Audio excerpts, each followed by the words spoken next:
Evening, everyone. Let's begin with some meditation. I was looking at the videos that have been posted up on my YouTube channel of these classes, and in all of them, I look like I'm asleep at the beginning because I'm doing the meditation. I look like Donald Trump at a cabinet meeting. Um, so pardon my sleepy appearance.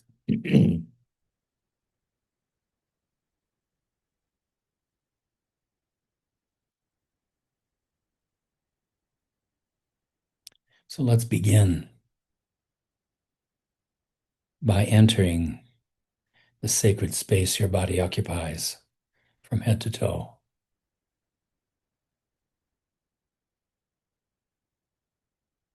Feel that space and let that inner space become like the night sky. Feel the flow and the touch of the breath in your nostrils.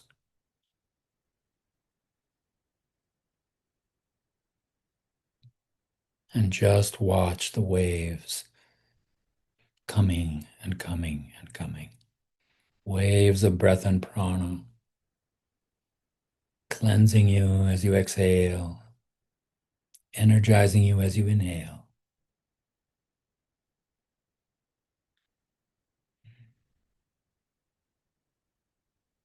And let those waves just settle.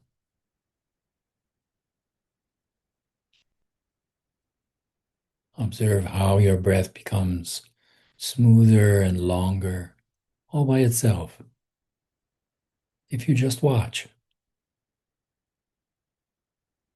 and allow that natural process to continue and to begin to take you deeper within. Feel your muscles begin to relax. The top of your head and your forehead, your eyes and eyebrows, feeling into any spots of tightness that you see until the muscles just let go. Feel down into your cheeks and the corners of your mouth.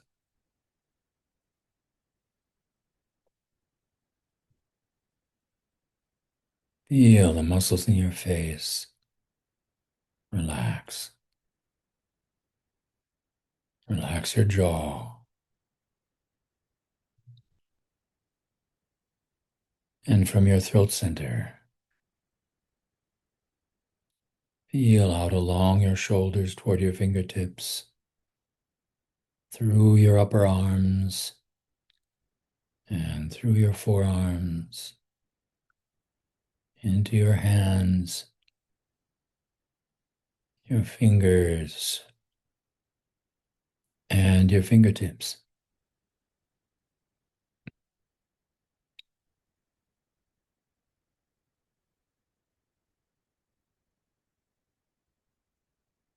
Let your breath flow.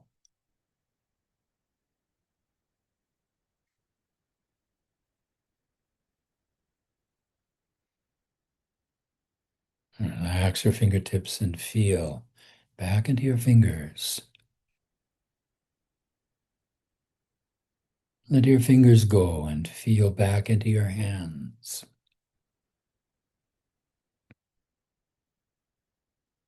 Relax your hands as if they could just float away. Feel back inside your forearms and back into your upper arms and your shoulders.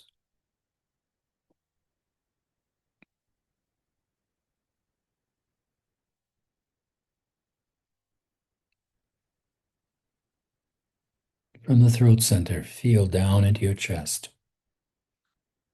Relax your upper chest and upper back.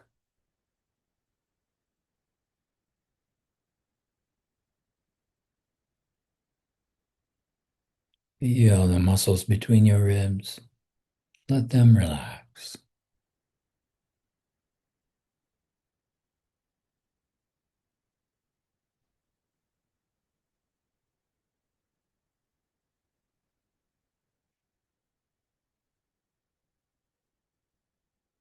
Feel into the center of your chest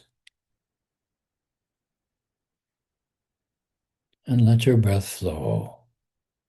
Exhaling and inhaling from this space, free and deep.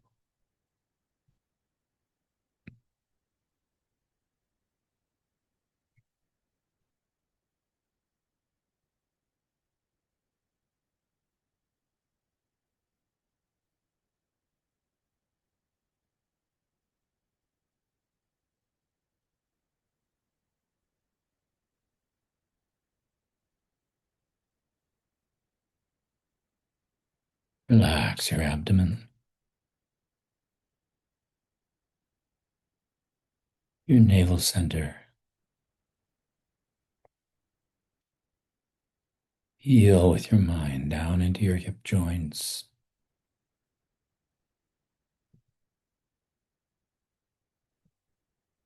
your gluteal muscles,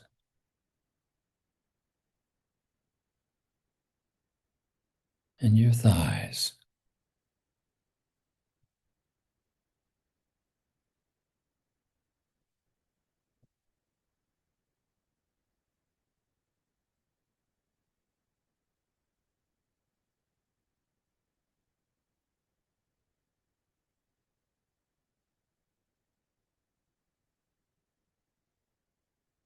Relax your hips,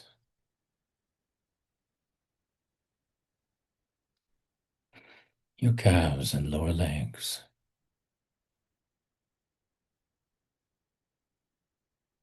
your feet and your toes. Feel all your toes, small toes, fourth toes, middle toes, second toes, and big toes.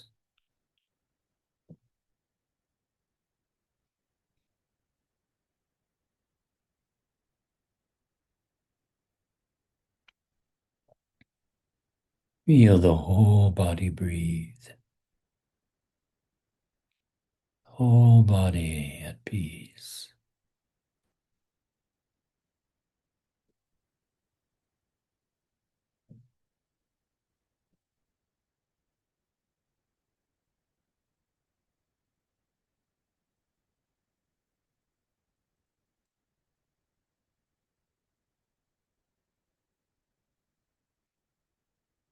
Now, feel that flow along your spine, between your navel and your nostrils.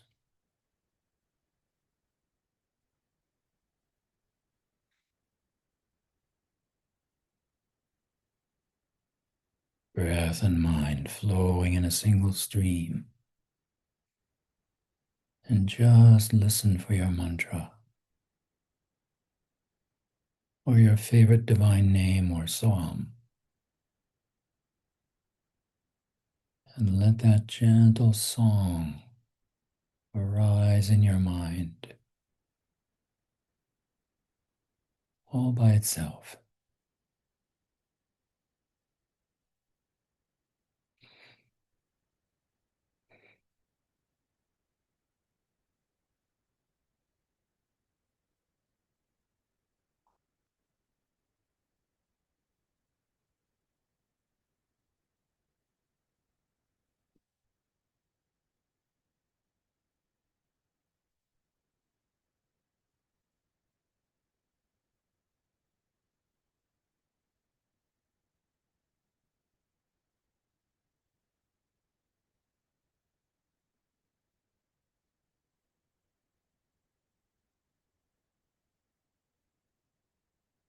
Feel that gentle presence drawing your mind more and more still.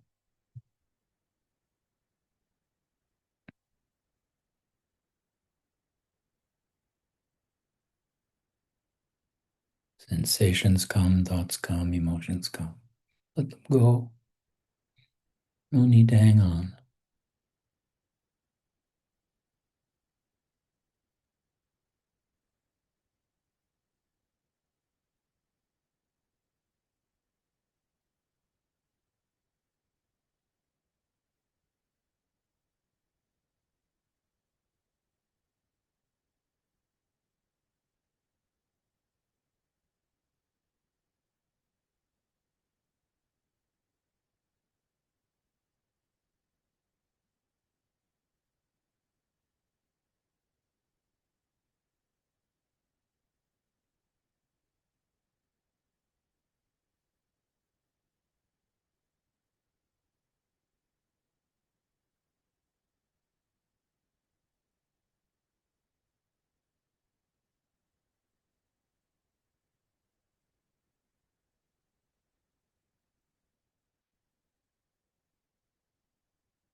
Feel that flow along the bridge of your nose, between the eyebrow center and Nasagra.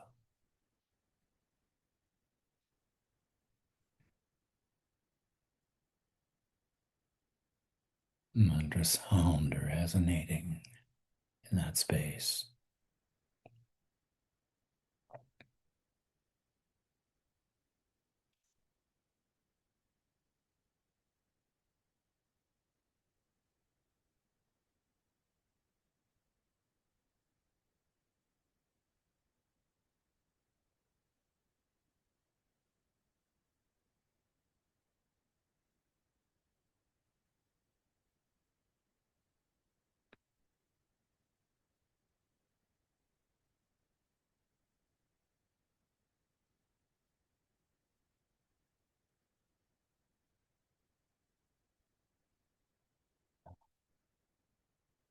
Feel that flow through the left hand channel in the left nostril.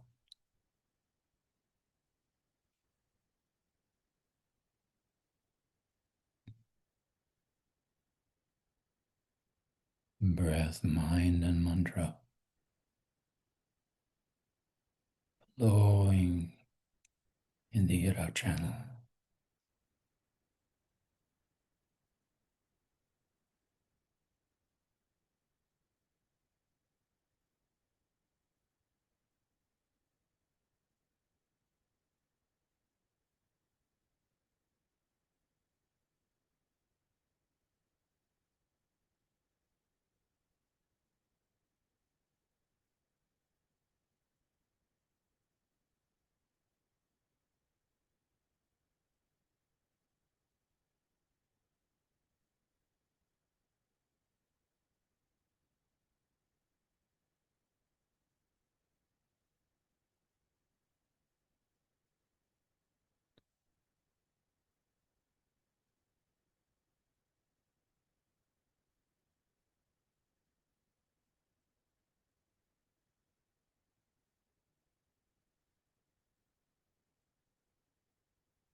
Now feel that through the right hand channel in the right nostril.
left and right. Relax them away and sink into the middle space, Madhyastha, the in-between.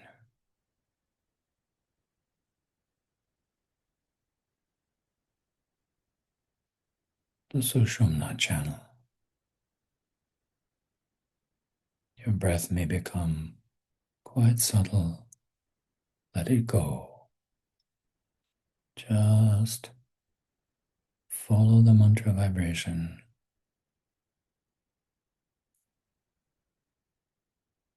in whatever way it leads your mind, perhaps to a particular chakra or along the spine, the pathway of moonlight lightning,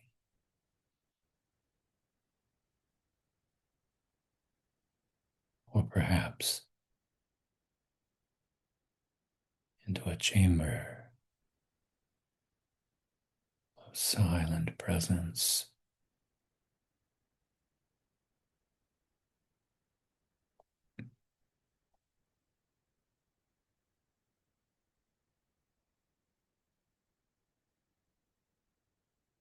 Let the Shakti call you.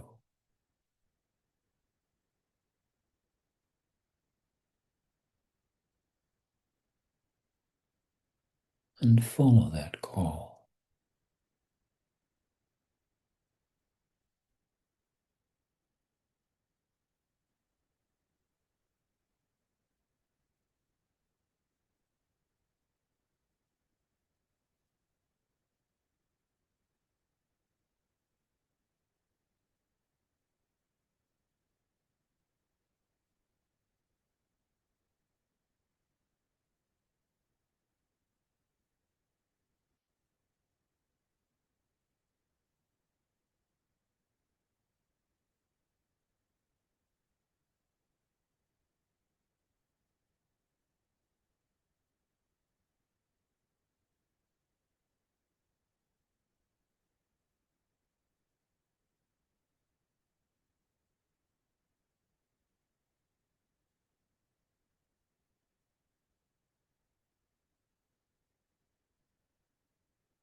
And then again, the mantra thought gently arise in your mind.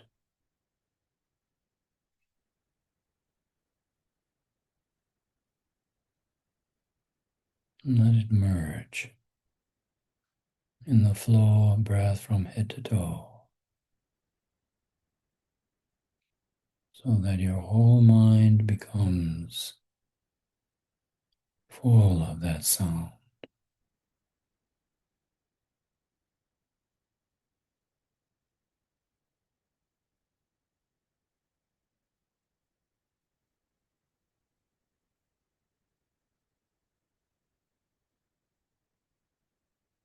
Let your mind turn gently outwards.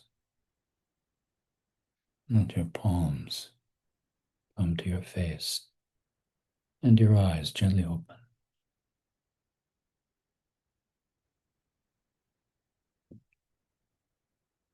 Observing the outward movement of your mind, and then allowing your heart to fill your palms with fragrant blossoms of gratitude, offered for the well-being of all creatures,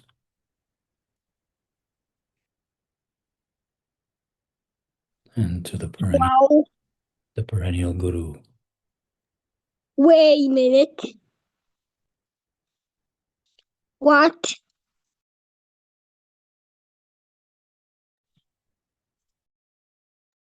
Hello?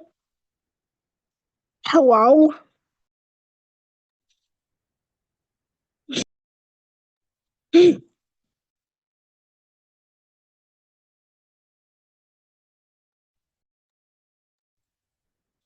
Somehow I ended up getting muted.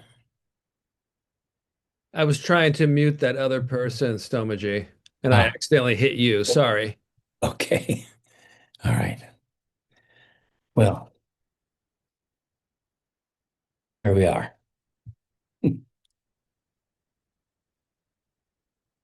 Good. Glad to see everyone. Um, Last week, and actually for the entirety, pretty much of this course, there's been such a momentum to it that we haven't had a lot of time for questions or comments. And I want to take a moment here to just see if there are any questions or comments hanging out there um, before Well, we start off. Yeah. Stoma, so last week we talked a lot about the current administration and not, having anger or hatred or resentment. And it really had me thinking all week because I don't feel any of that.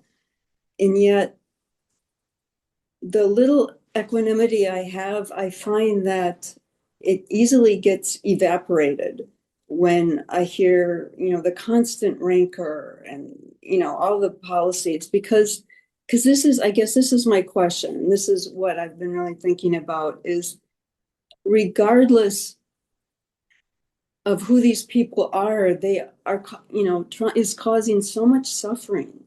And it's all the suffering that all of us feel. And I just, from my moral Christian kind of viewpoint, I can't transform that into how this is okay or how, like, what am I saying? How do they, atone for that or account for that? Because that's what really bugs me. Well, it's not okay, Yeah, I first off. know it's not okay. Yeah, yeah, And keeping your balance in the face of this stuff doesn't mean that you're believing that it's okay. yeah. That's so important. One of the things that always struck me about Gandhi's Satyagraha movement in India was that he very well understood how volatile crowds are in India. Crowds are really dangerous in India. Yeah. We one time came upon an automobile crash where someone had killed a person. And the driver told us that we had better get out of there because the crowd would soon try to kill the offending driver before the police came, which is very often the case in those kinds of fatal automobile accidents in India. And the same thing often happens in political demonstrations. They can just get ignited into a riot like that. It's very easy. And I think it's particularly sensitive when there's sexual violence involved, because sexual violence is a huge issue in India. And it's simmering under the surface all the time. The proportion of people in India who've been sexually abused is enormous. And the culture is still not in a place to be able to talk about this openly. So it ends up getting expressed in all this stuff you hear about, what happens, the riots that happen when something like this occurs. So Gandhi understood how incendiary it could be. And he, for that reason, wanted the people who were involved in his satyagraha movement. Satyagraha means grasping the truth. To exercise some degree of spiritual discipline so that they could keep this bodhisattva attitude even when they were nonviolently resisting the British. And it was terribly important because if they allowed themselves to get angry and fight back, then they would be dismissed by the British as just a bunch of violent hooligans. Yeah. Right? But if they do what they did, for example, during the Salt March, and walk up to the soldiers, smile at them before they were beaten to the ground and carried away to the hospital, and another person came and smiled and got beaten down and carried away. Any soldier doing that kind of beating can only stand it for a little while before they begin to see their own cruelty. And the trick in any situation like that is to somehow find a way for the offending person to see their own cruelty and not to sort of reenact that cruelty by making an angry response that then creates a karmic sanskara that you have to carry down the road and experience the consequences of. So it's a tricky business. I'm not saying it's easy. It is not easy. Absolutely, it's not easy. But it's terribly important, I think, in our efforts to resist these things, that people remember those principles. Because, I mean, I was in the middle of that incident on Bloomington Avenue in Minneapolis where one of our city council people decided that he was seeing ICE arrests taking place because there were ICE officers present in the midst of another federal enforcement action. Actually, they were after gun runners and human traffickers. They were not making ICE arrests at the time. But he got on his cell phone and womped up this crowd of people. And if the people just sort of stood there and filmed the stuff with their cell phones, probably would have been just fine. But people started assaulting the police, assaulting the ICE officers. The Minneapolis police had to be called. And on my way home from the gym that day, I passed 20 MPD units driving down 31st Street, a little ordinary street in South Minneapolis, at 70 miles an hour. It was just horrendous. And it practically became a riot, you know? So it is really tough to manage to keep your emotional balance in the midst of this. And none of us is going to do it perfectly. I don't even do it perfectly. You know, I make as many snarky remarks about the situation as anybody else. But it's important to, in the long run, to keep your sense of perspective about it. And this is really what Shantideva has been talking about in these verses we've been dealing with and in the ones that are just ahead of us here, talking about this attitude of attentiveness, which I think is a dog whistle, if you will, for mindfulness, for mindful awareness.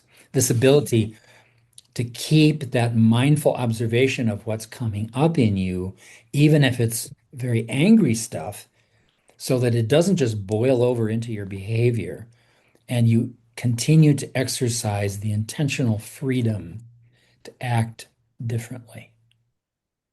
It's freedom that we often have to claim intentionally in the face of our emotional disturbance. And that's, like I said, that's not always easy to do. And we don't do it perfectly. Does that help a little bit, Jean? Yeah, but it's sort of like how do the people in charge, it's none of my business how they have to atone for what they're doing, but that whole moral judgment about what do they have to, do you see what I'm saying in terms of what is their, karmic responsibility? How can one person cause so much suffering? And how do they ever atone for that? I mean, they'll pay for it down the road, no question. yeah. The law of karma is the thing I love about the law of karma Yeah. is it really is perfectly just. And it's actually not that different from the sort of thing that was the principle in the Old Testament. So many incidences where the divine says, judgment is mine. Mm. Vengeance is mine. Thus saith the Lord. It's not yours. I feel better. They're going to pay. There's no question about it. And the question is, how do we respond to what's going on in such a way that we don't create those kind of consequences for ourselves? Right. Okay. In the process, It's getting murky. Mm-hmm. It's not just a matter of making your emotional disturbance go away. That's just suppressing stuff. And if you do enough of that, you're going to get into psychological trouble down the road in different ways. So, I mean, it's important to be able to watch that emotional disturbance come up and then be able to choose not to act on it. Okay. And sometimes the provocation is just too great. And at that moment, the best thing to do is probably just to get out of town for a minute somehow. And see if you can reestablish your equilibrium. I often make this suggestion to couples who are getting caught in automatic sequences of conflict behavior. If you see that sort of stuff arising, and most couples have some kind of keywords that they use in those situations. When you hear those keywords, then what's important is that somebody says, okay, we need to take a break for a certain specific amount of time, and then we'll come back to it when we've cooled off. Okay. And to be able to do that with yourself, I think, is also so important. Yes. And also to be forgiving about the times when you stumble, because we'll all stumble, no question. It's for sure. And it's not, being perfect can be another piece of emotional disturbance. I don't have to worry about that. And as you get better and better at it, I think you learn to sort of use your powerful emotionality with intention rather than letting it run riot. Swami Rama was so good at that. I mean, oh my God, he was so fearsome when he was doing his anger. And, once it was clear that he was making his point, then it would be vanished in a minute. And there were some disciples who had a good enough relationship with him that they could kind of facilitate that process. And, Davy, Teresa King in particular, could look at him and say, okay, I know what you're doing. And once she had indicated that she got the message, then he would just drop it. Helpful. Thank you. Okay, good. Thanks for bringing that up, Jean. I'm sure we all struggle with that stuff. Yeah. How can you not?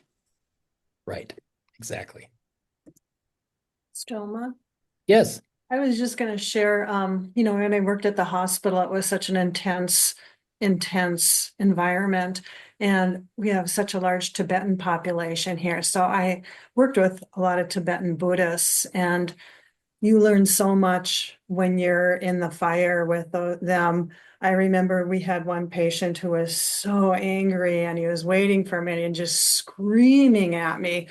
And I had to just tried to help him and I walked out because it wasn't going well. Well, then somebody else tried and the same thing happened. And she kind of jokingly came out and she said, let the Buddhists try. So we we went in, we sent Punsak. She's just this fabulous person. And honest to God, it was just like magic. You know, she just, I don't know how they just, some people just really, really show that bodhisattva Yeah. Buddhist way. It was just really beautiful to see. I learned so much from them. I often tell the story of being at this Tibetan medicine conference in Washington around all of these Buddhists, and it occurred to me when I was there that many of these people had actually spent time under torture in Chinese prisons. They were all refugees who had escaped from Tibet after the takeover in 1959.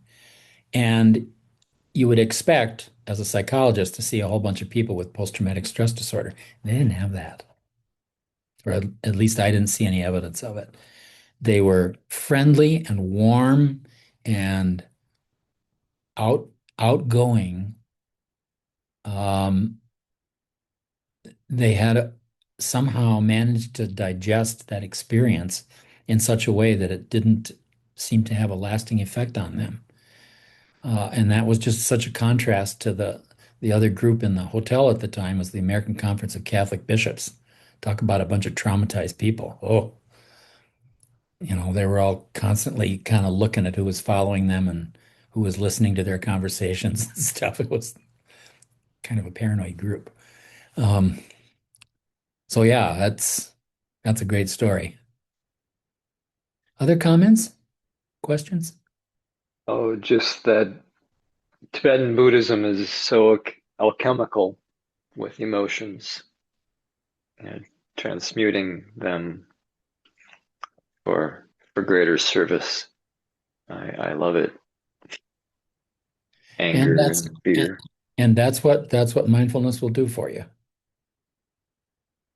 That's what attentiveness, to use Shantideva's term, will do for you, is allow you to make that transformation. Maybe not all at once. It take a time or two. But yeah. I'm finding lately using the word pause Oh, good. very helpful as there's stuff going on. Yeah, it just pause.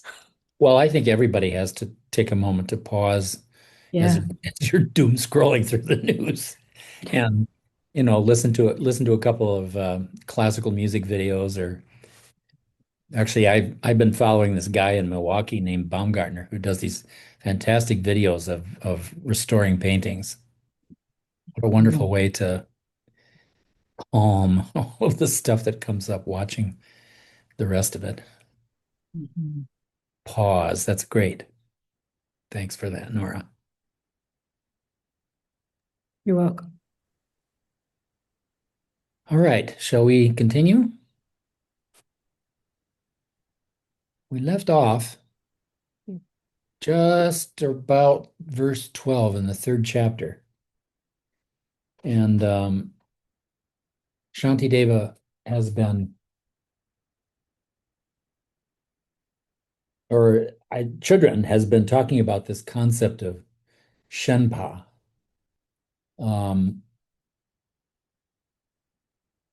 Which in one respect seems to reflect an attitude of shamefulness. She says here on page 62, our bodies also provoke Shenpa. This manifests in various ways. It's the anxious feeling that's triggered by our health, our appearance, our desire to avoid physical pain. Personally, despite my sincere aspiration to alleviate the suffering of others, my willingness sometimes falls apart at the slightest discomfort. This summer, for instance, I hesitated to help a bird caught in a rose bush for fear of being pricked by thorns. This body is a precious vessel, our ship for reaching enlightenment. But if we spend all of our time painting the decks, we'll never leave port, and this brief opportunity will be lost. Moreover, our body, like everything else, is impermanent and prone to death and decay. Perhaps it's time to see it for what it is and stop strengthening our Shenpa. And this whole obsession we have with even just our appearance, So people often put so much, look at all the billions of dollars being made on TikTok on the basis of the obsession with appearance, for Pete's sakes.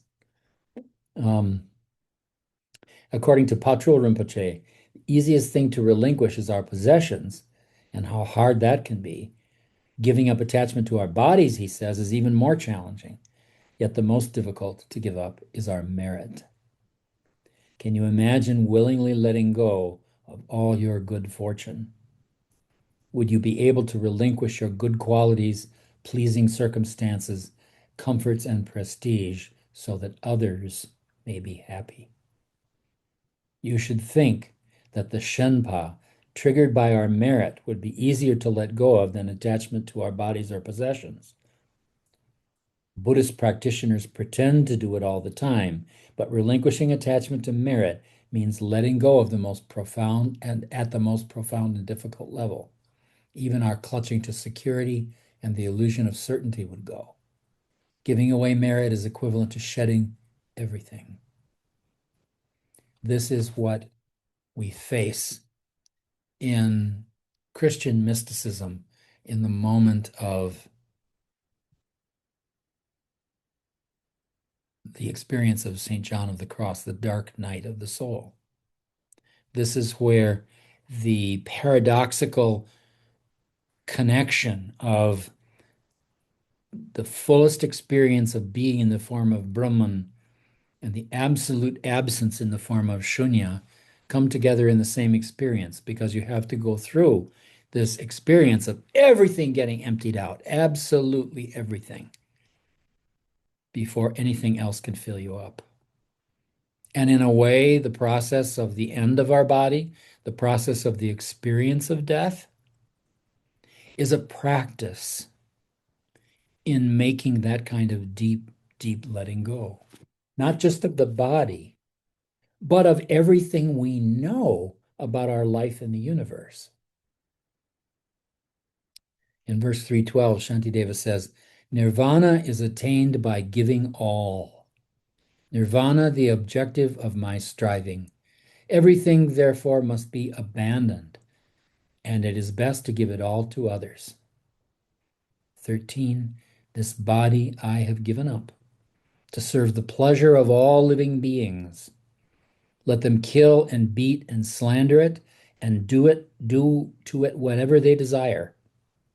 14, and though they treat it like a toy or make of it the butt of every mockery, my body has been given up to them.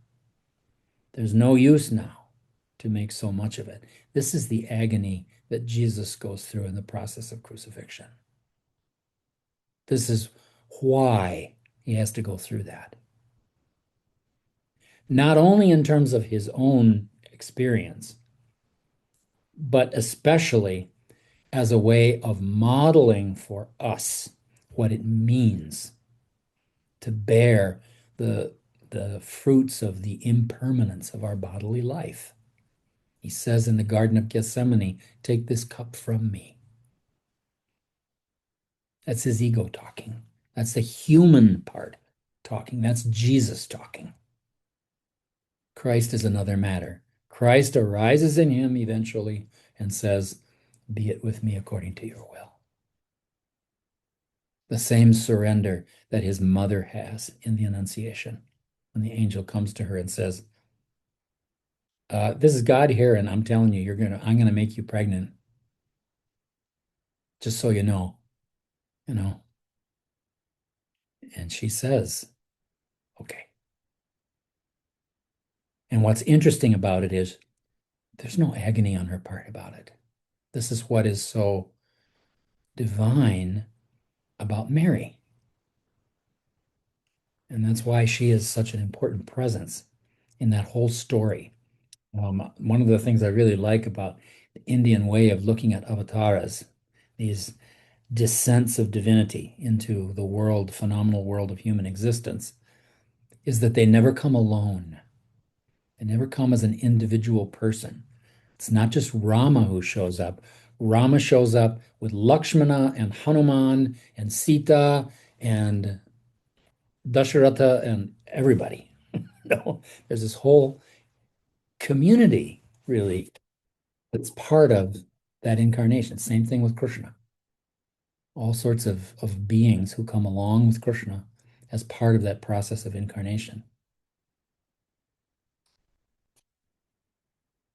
So Children says, when I first read these verses, I was appalled.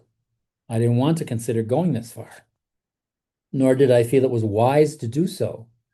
From a Western perspective, this advice seemed to feed right into self-loathing, the self-loathing so prevalent in our culture. But knowing that Shantideva's intention is always to support and encourage us, I looked past my initial aversion and discovered the wisdom in his words. A little further on here, she tells the story of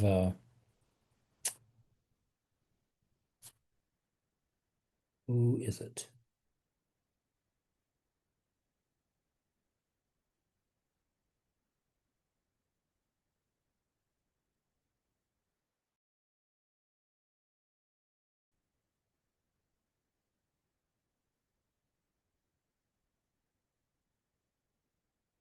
I lost track of it.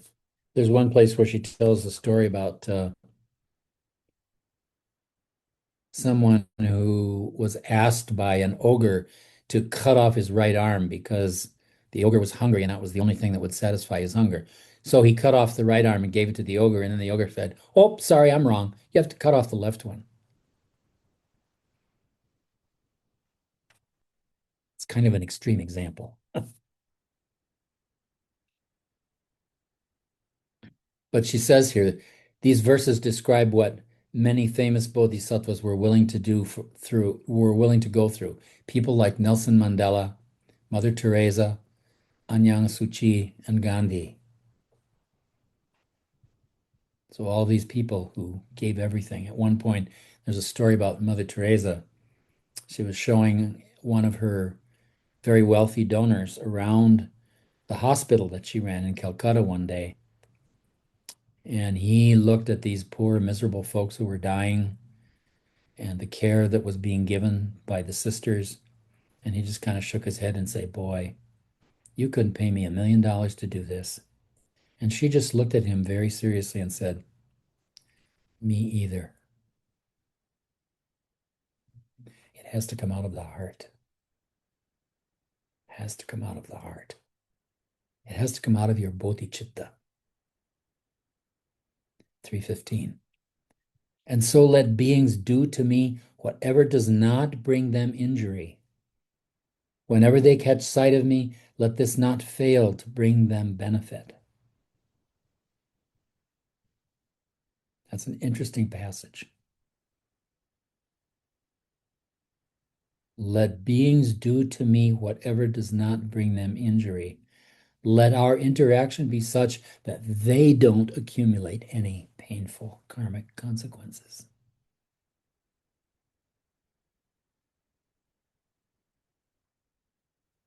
In some senses, that may seem like it goes too far. Don't those people deserve those consequences? Most of the time, yes. And then there's Jesus saying, "Forgive them, Lord, they know not what they've done." Exactly.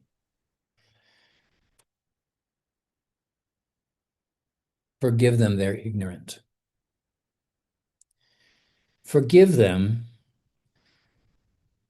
I'm not sure, though, that forgiveness necessarily means canceling the karmic consequences. Probably, well, yeah, that's a really interesting question. It makes me think of how incredibly attuned a bodhisattva has to be to know what specific action or experience or interaction will lead to full benefit. I don't think even at my kindest I could fathom that. Well, I mean, it's kind of like the situations that we face in doing therapy. I mean, Christian is another therapist, and I think we can relate to it through the model, through that model. We have a responsibility to sort of hold the relationship in such a way that the client benefits no matter what. And one of the principles of working in therapy is that if a fight starts if you start a fight with the client, you're done. Therapy's done. Um, and sometimes that's a really hard bar to rise to. Um, People can be very provocative. And it can be very, very hard to sort of um, hold a limit to your own behavior about this. I can think of a couple of times when people were so provocative with me, and I wanted to just shake them, and I couldn't do that. And at one point, I remember there was one person who had come to see me because he was referred by a therapist friend of mine who was working with him in group therapy, and they wanted to do some individual therapy so he could prepare for a session where he was to confront his family about some sexual abuse that happened at the hands of his father. And so one of the things that occurred is that there was an insurance company here in the Twin Cities that had a bad habit of sending payments that were supposed to come to me to the client instead. And so this happened with this client, and they sent a rather large check to him, which he promptly lost in his disorderly bank accounts. And that began to get under my skin because he knew very well that this was not for him. And he was a social work therapist. So he started sensing this irritation in me, and he started facilitating. He said, "Oh, you look kind of angry. What's going on?" And he began baiting me with this stuff and went back and forth and back and forth. And I said, "Well, you know, I do have some feelings about this, and I'm not sure what they mean right now. So this is not the time to talk about them. I don't talk about this stuff unless it's all sorted out." And I did my best to sort of hold that boundary with him, but he kept coming, kept coming, kept coming, very aggressive with his therapy stuff. He was trying to turn the tables on me. And finally, I said to him, after about 20 minutes of going back and forth about this, I finally said, "Look, either we can talk about something different or we're done for today, because I'm not going to talk about this with you right now." And all of a sudden, he had this kind of stunned look on his face. And I saw his eyes go like this, his pupils go like this. I actually saw an eye movement kind of therapy situation happen spontaneously in him. And he said to me, "Oh, I think I know what happened there."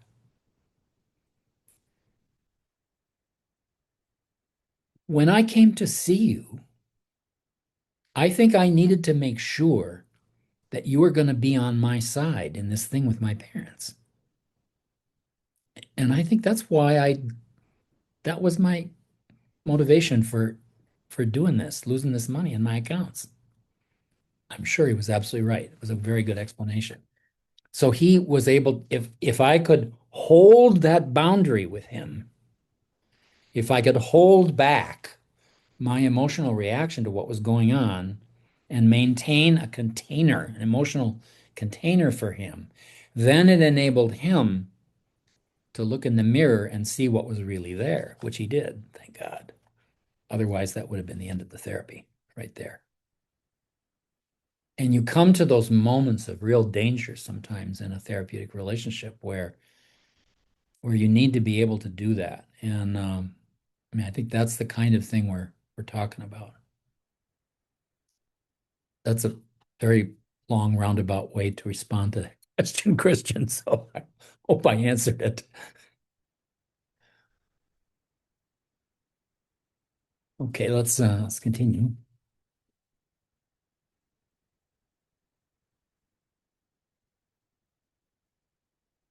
Verse 16, if those who see me entertain a thought of anger or devotion, may these states supply the cause whereby their good and wishes are fulfilled. That's just what we were just talking about. In a situation where you're trying to be helpful to somebody, whether you're a therapist or not, even let your angry reactions be something that's helpful to the person in finding their way. 17, all those who slight me to my face or do me any other evil, even if they blame or slander me, may they attain the fortune of enlightenment. That's a hard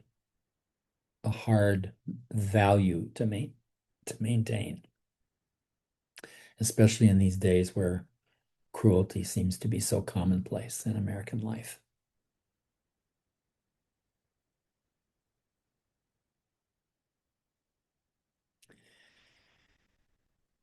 And Children makes an interesting observation here in the next paragraph.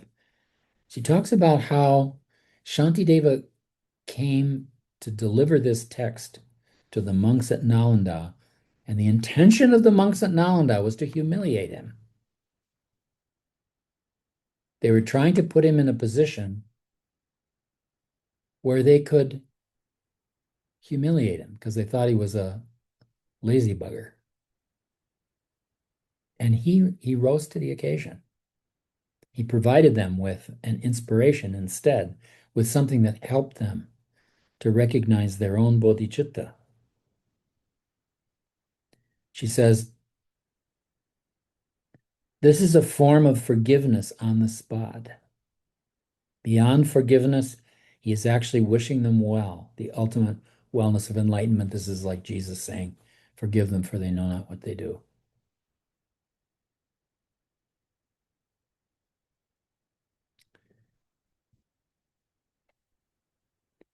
"18, may I be a guard for those who are protectorless, a guide for those who journey on the road. For those who wish to go across the water, may I be a boat, a raft, a bridge." 19, may I be an isle for those who yearn for landfall, and a lamp for those who long for light. For those who need a resting place, a bed. For all who need a servant, may I be their slave. 20, may I be the wishing jewel, the vase of plenty, a word of power, and the supreme healing. May I be the tree of miracles, and for every being, the abundant cow.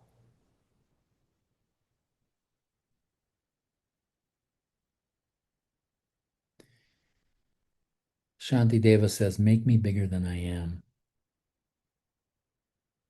Help me rise to these occasions. In a way, in a tantric way, it's kind of a prayer to Tara. Tara is the form of Divine Mother who carries us across the ocean of samsara. The ultimate expression of compassion. And that's, I think, the most accurate description of the Tara in the temple at SRSG.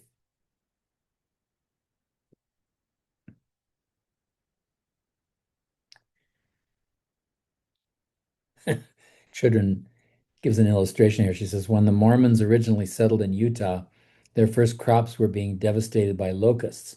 When they prayed for help, thousands of seagulls appeared and gobbled up all the locusts. Seagull bodhisattvas came to rescue the people who were about to starve.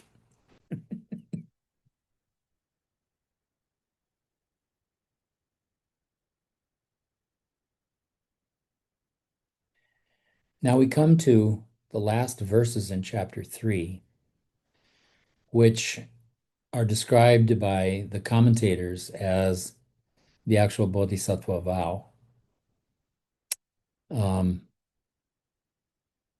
It's not quite in the same phraseology that Swami Veda used to use when he would refer to that vow. 21, like the earth and the pervading elements, enduring as the sky itself endures, for boundless multitudes of living beings, may I be their ground and sustenance.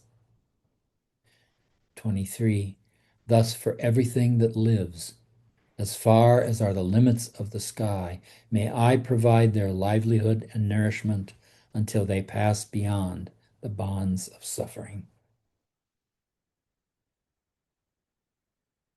23.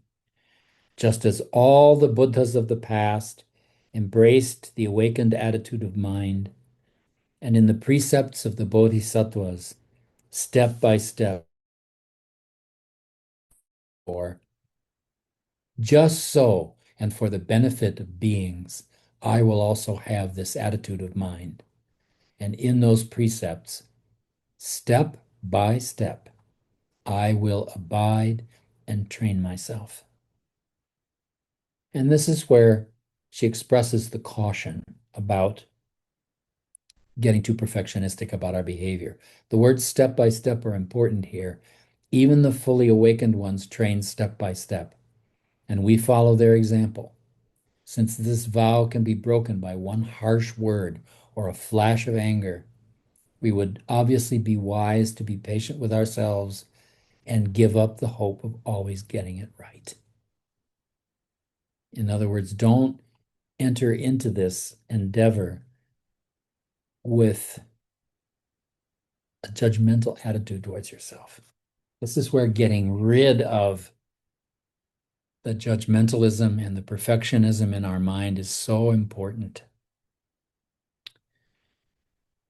That's the difference between what is moral and what is moralistic. Moralism places the values of morality above the value of love, and by extension, compassion. It gets our sense of morality out of context. This was Jesus' whole argument with the Pharisees. You people spend all your time cleaning everything and counting everything, and you don't feed the poor. You don't pay attention to the suffering around you. That was his complaint. So it's so important to enter into this with an attitude of forgiveness for the times when we fall short. Children goes on, there are 3 approaches to working with the Bodhisattva vow. Our commitment can be made with the attitude of a king or queen, a ferryman, or a shepherd. These images represent ways to go forward realistically step by step, given our current capabilities.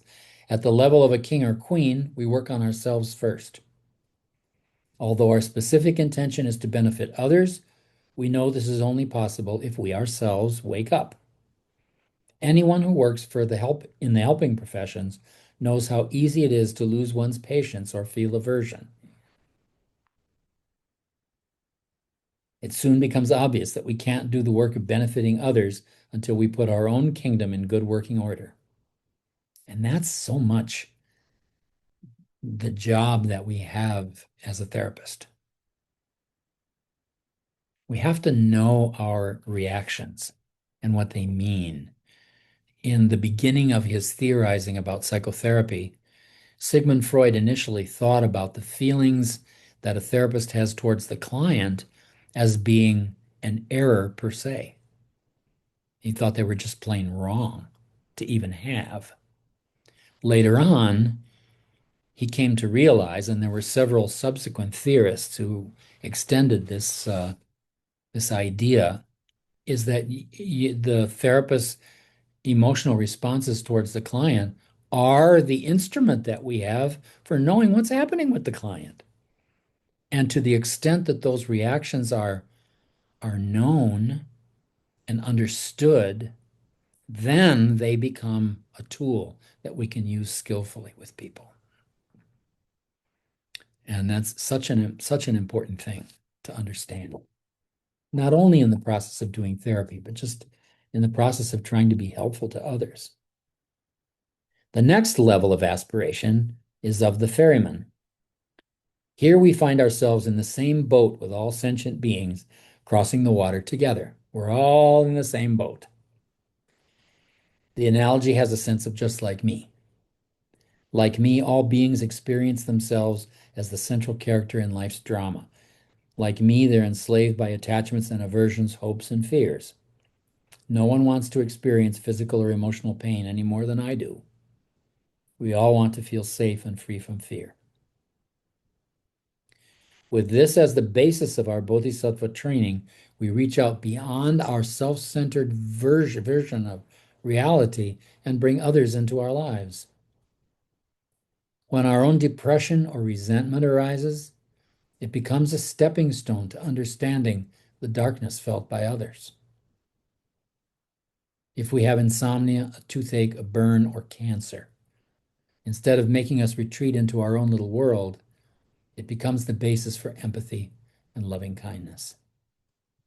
Knowing your own suffering allows you to understand the suffering of another. Understanding your own narcissism helps you to understand Donald Trump and to know how empty and horribly wounded that heart is, and how hard it is for him to respond well to things. This approach also works when things are going well, she says. When we feel relaxed and happy, we can remember that others also enjoy these states of mind. They too want to feel comfortable and at home with themselves and their world. May all of us be happy and at our ease, and may we all experience the clarity and freshness of our mind. You know, this is Swami Veda saying to us, if I can do it, you can do it.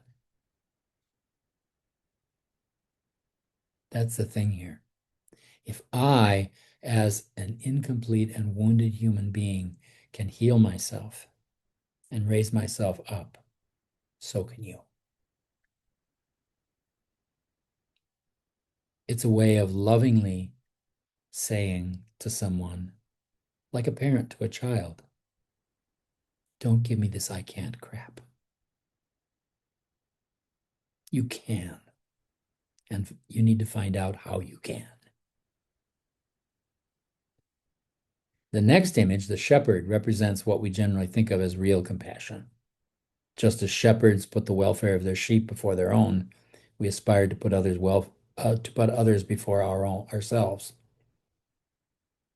This is how most of us think we should work with our bodhisattva commitment, but truthfully, not many of us feel we can do it.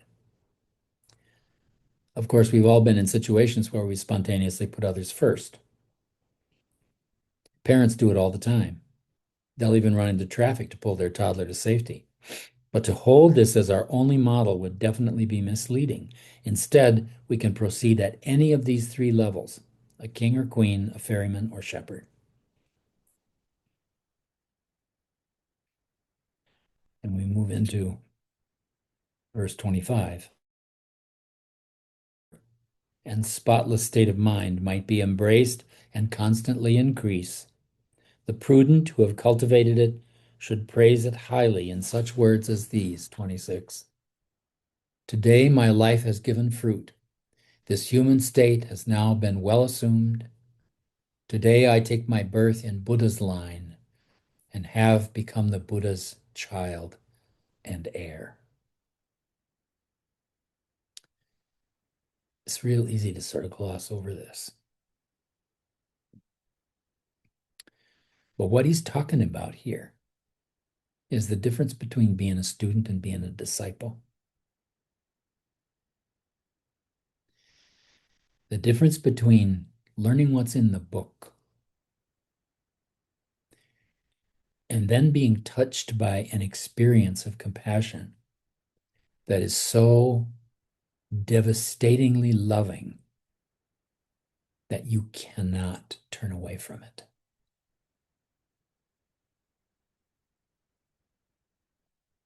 This was my experience in 1996 when I came back to India. 26 years I'd known Swami Rama by this point. And I thought of myself as a student, even though Swami Veda, Swami Rama talked about me as a disciple. I didn't take it seriously. I didn't take it seriously until somehow, some way, they touched me with the awareness of a relationship that was beyond the life of this body.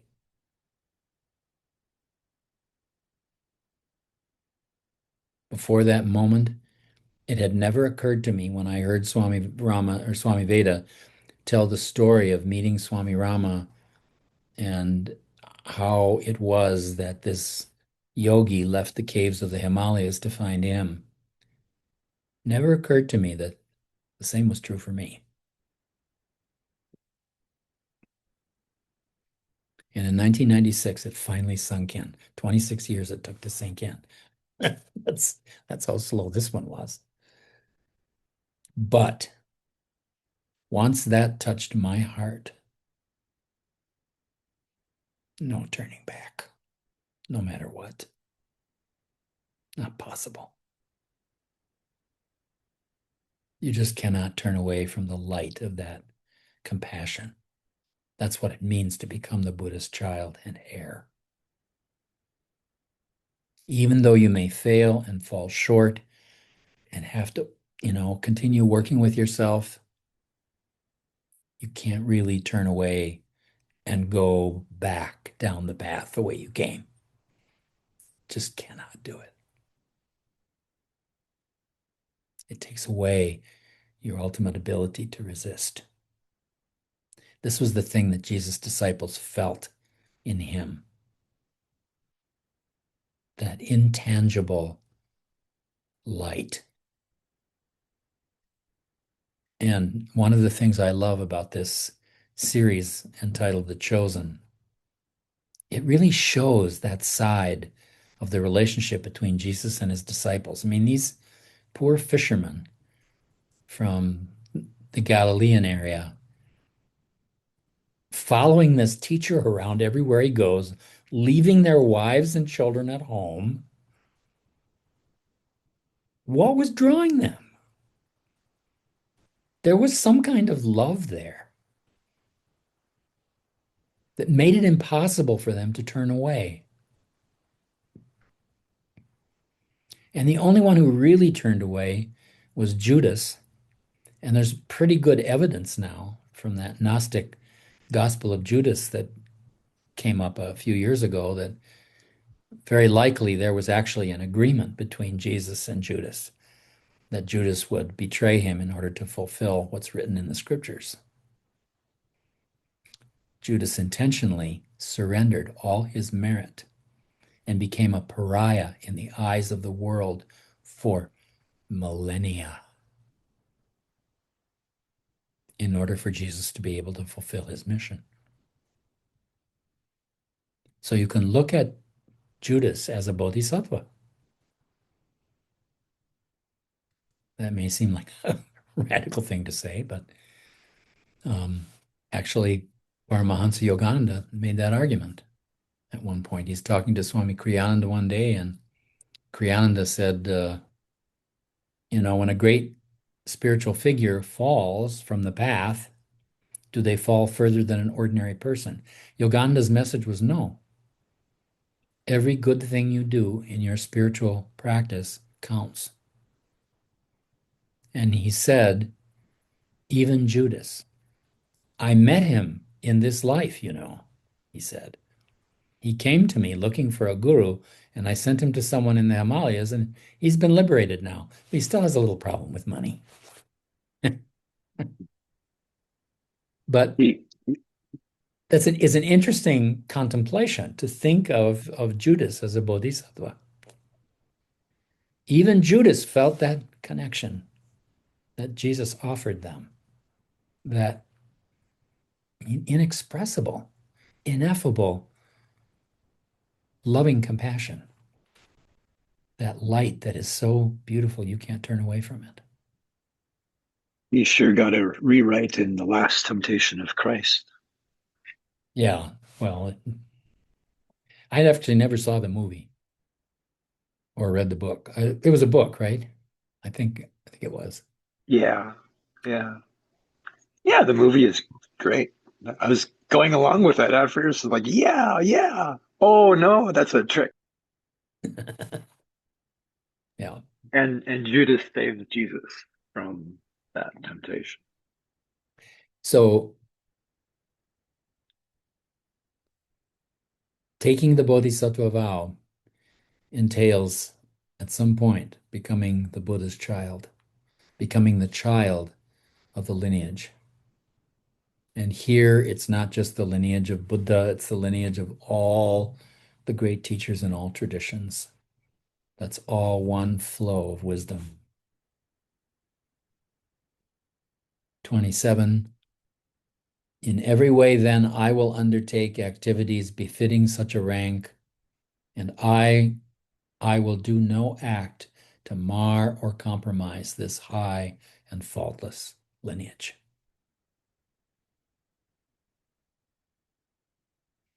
That speaks pretty much for itself. 28. For I am like a blind man who has found a precious gem within a mound of filth. Exactly so, as if by some strange chance the enlightened mind has come to birth in me. That's the other thing. When this happens, when you become Buddha's child, when you become a child of the lineage, you don't quite know how it happened. It's so obvious that it wasn't you that did something.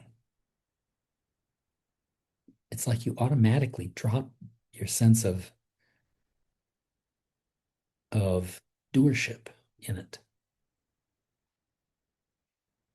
Children says, right in the middle of our foulest emotions, we find this precious gem. There, in the midst of confusion and reactivity, we find the jewel of bodhicitta. The most negative emotions can serve as the basis for compassion. When we're enraged at some enemy, for example, we could own that negativity and wish for everyone to be free of aggression, including our foe. No matter what arises, we can always find the soft spot of the Bodhi heart. Another way of phrasing an answer to the question that you had earlier, Jean. In verses 29 to 33, Shantideva gives 8 more analogies for bodhicitta. 29. This is the draught of immortality that slays the Lord of death, the slaughterer of beings, the rich, unfailing treasure mine to heal the poverty of wanderers. It is the sovereign remedy that perfectly allays all maladies. It is the wishing tree bestowing rest on those who wander wearily the pathways of existence. 31. It is the universal vehicle that saves all wandering beings from states of loss. The rising moon of the enlightened mind that soothes the sorrows born of the afflictions. 32. It is a mighty sun that utterly dispels the gloom and ignorance of wandering beings. The creamy butter, rich and full, all churned from milk of holy teaching. One of the interesting things about Brahmins in India is they're all addicted to butter. Even Swami Veda was like this. My friend Alice Love tells a story from the early days before Swami Veda knew that he had really bad diabetes. He always liked fruitcake. He was like the one person on the face of the earth that really loved fruitcake. And so people would often bring him fruitcake. And so Alice one day saw him cut a big, thick piece of fruitcake and put it in a skillet with 1/4 of a pound of butter, 454 grams of butter, and fry that thing until it's totally saturated with this melted butter, and then ate it. So yeah, that's a butter is in the Vedas is this metaphor for this kind of spiritual richness. And sometimes it gets acted out in our culinary habits. 33. Living beings, wayfarers upon life's paths, who wish to taste the riches of contentment, here before you is the supreme bliss. Here, O ceaseless wanderers, is your fulfillment. She says, I can imagine Shantideva rising up in his seat with enthusiasm, saying, come along, please don't close your ears to what I'm saying. This is your chance. Please take it. 34. And so, within the sight of all protectors, I summon every being, calling them to Buddhahood. Until that state is reached to every earthly joy, may gods and demigods and all the rest rejoice. It's a call to keep that sense of mindful awareness that brings a sense of joy with it, to keep that alive, even in the times when we think we're suffering, the times when we have to cope with serious illness. Help us to see through all of that as an exercise in impermanence, and to find our way to a relationship with our circumstances in life that is without fear. Where you can say, like my friend did to me one day, 5 days before she passed on from terminal liver cancer, I am so excited, I can hardly wait to die. What an adventure. May we all have that kind of experience at the end of our lives. To be able to watch our suffering rise and not be unbalanced by it, not have it take us over.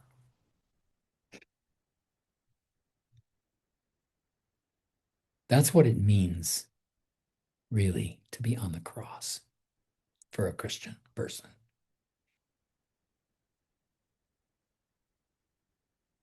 To be able to,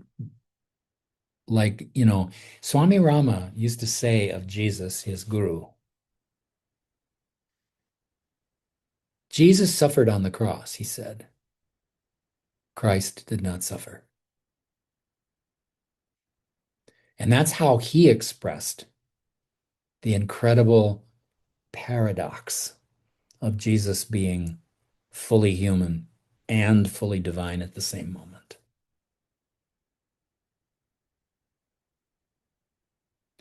And that incredible paradoxical existence and experience was so important in order to make a demonstration to the rest of humanity about how you can live your life and how you can come to keep an attitude that allows you to experience the suffering that's there, that comes to us as a result of our accumulated karma,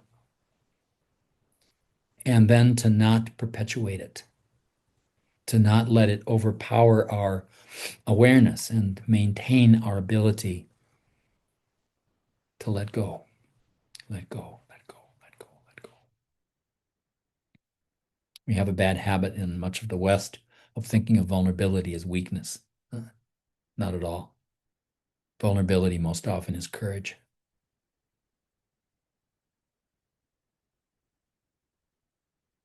It's the courage to love. And it's necessary for the ability to love. And people struggle with it so much.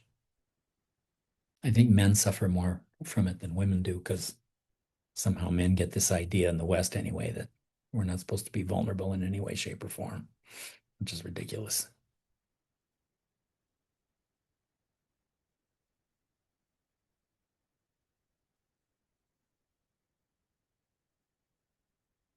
Beautiful message.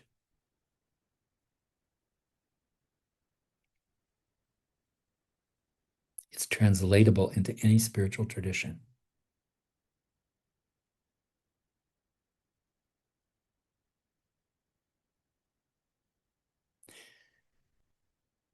We're just about at the end of our time. So let's take 2 minutes here to just spend a moment with wonderment at the beauty of this path, at the incredible beauty of keeping our balance in the face of so much for the next 2 minutes. Following the ebb and flow of the waves of breath and prana.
Om Tat Sat.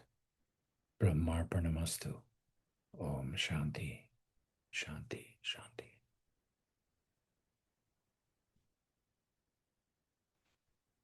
Have a beautiful week, everyone. We'll see you next Monday.